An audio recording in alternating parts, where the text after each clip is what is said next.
Hai, para guru-guru hebat. Berjumpa lagi dengan saya, calon guru penggerak Kabupaten Karangasem, Provinsi Bali, Ikade Junaedi Putra. Pada hari ini kita akan membahas tugas 2.3.A.9 koneksi antar materi dengan materi utama yaitu coaching.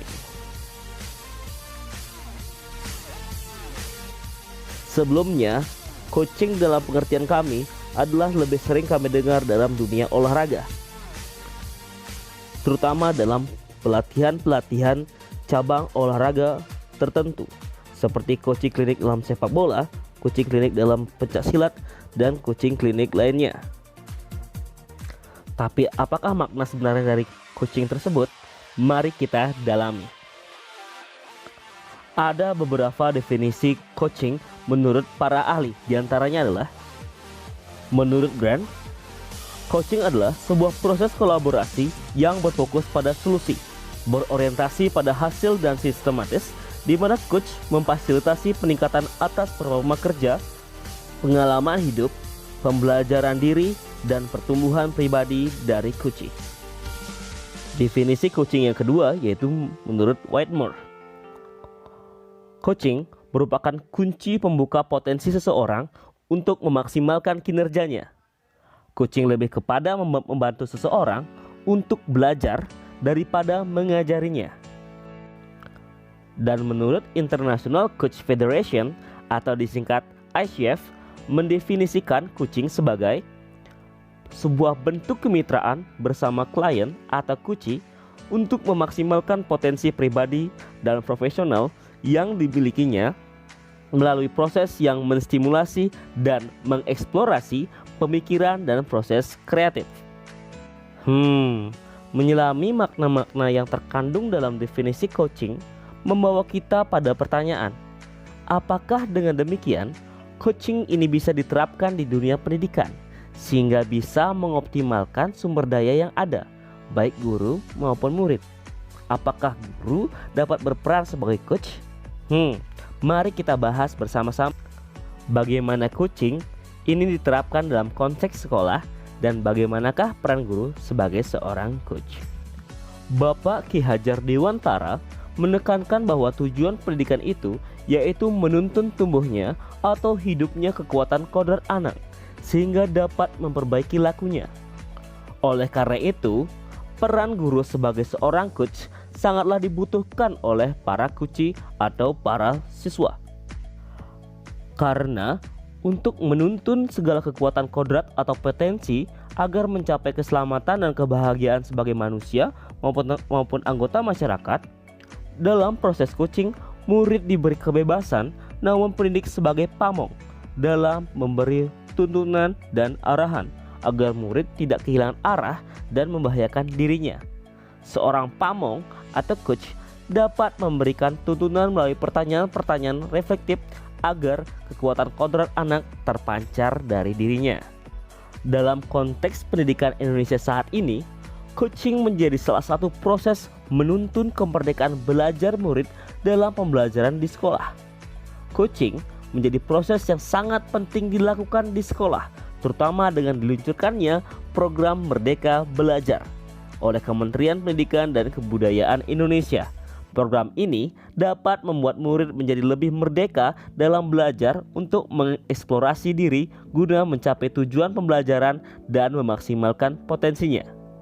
Harapannya, proses coaching dapat menjadi salah satu langkah tepat bagi guru untuk membantu murid mencapai tujuannya, yaitu kemerdekaan dalam belajar. Mengingat pentingnya proses coaching ini, seorang guru hendaknya memiliki keterampilan coaching.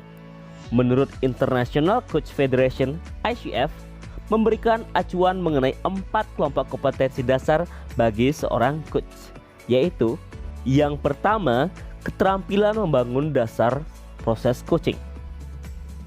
Yang kedua, keterampilan membangun hubungan baik. Yang ketiga, keterampilan berkomunikasi. Dan yang keempat yaitu keterampilan memfasilitasi pembelajaran.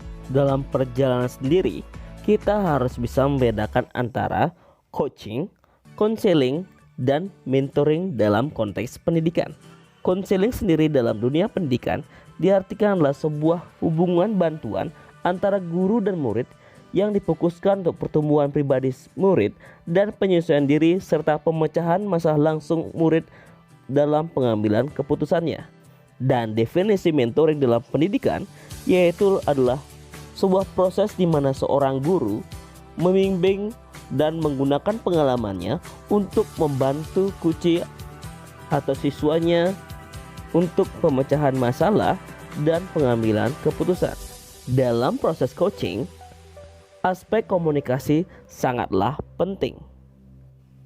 Adapun aspek komunikasi yang terpenting tersebut, yang pertama yaitu komunikasi asertif, yang kedua yaitu menjadi pendengar aktif, yang ketiga yaitu bertanya efektif, dan yang keempat yaitu umpan balik positif. Salah satu model coaching yang terbaik yaitu model coaching Tirta yang dikembangkan dari salah satu model coaching yaitu Grow. Model Tirta dikembangkan dengan semangat merdeka belajar yang menuntut guru untuk memiliki keterampilan coaching. Hal ini penting mengingat tujuan coaching yaitu untuk melejitkan potensi murid agar menjadi lebih merdeka. Melalui model Tirta, guru diharapkan dapat melakukan praktek coaching di komunitas sekolah dengan mudah. Tirta sendiri merupakan sebuah kepanjangan, yaitu T. Tujuan, I. Identifikasi, R. Rencana aksi, dan T. Tanggung jawab. Dari segi bahasa, Tirta berarti air. Air mengalir dari hulu ke hilir.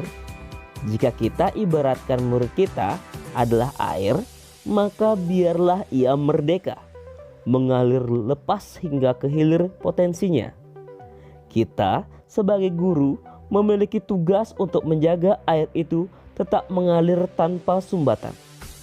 Tugas kita adalah menyingkirkan sumbatan-sumbatan yang mungkin menghambat potensi murid kita.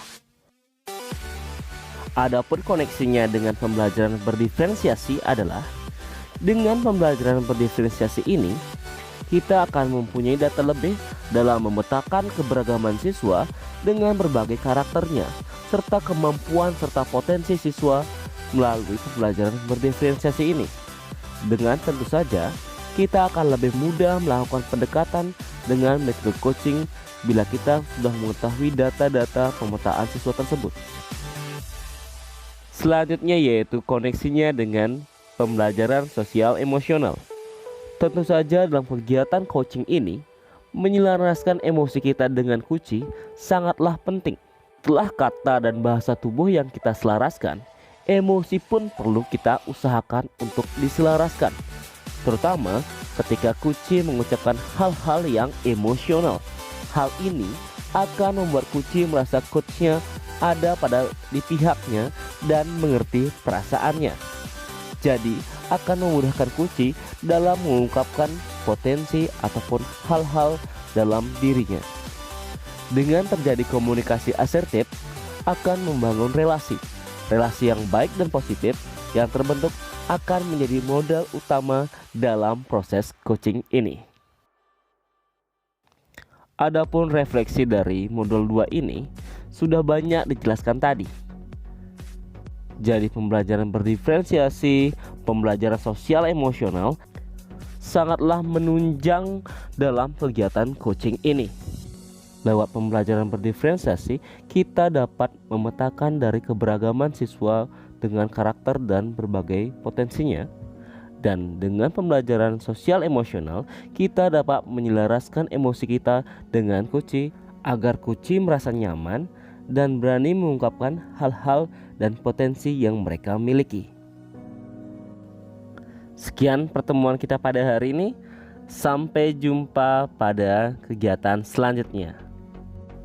Terima kasih. Saya tutup dengan Parama Santi. Om Santi, Santi, Santi.